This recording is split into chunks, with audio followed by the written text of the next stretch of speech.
గమనించాలి. పరిశుద్ధంగా జీవించే విషయంలో ఎంత నష్టపోయినా సరే బాధపడొద్దండి. ఎందుకంటే రేపటి దినాన రెట్టింపు ఆశీర్వాదాన్ని దేవుడు మనకిస్తారు. ఒకసారి ఆలోచన చేద్దామండి.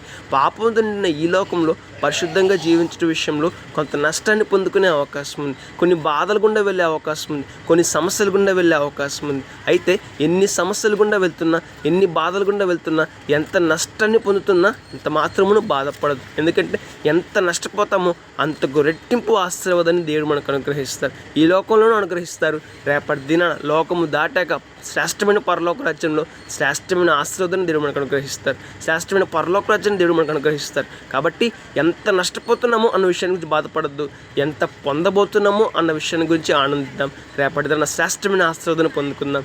కష్టాలు, బాధలు, ఇబ్బందులు భరిద్దాం. పరిశుద్ధంగా జీవిద్దాం. రేపటి దిన శ్రేష్టమైన పరలోక రాజ్యంలో గొప్ప బహుమతులు పొందుకుందాం. May God bless you.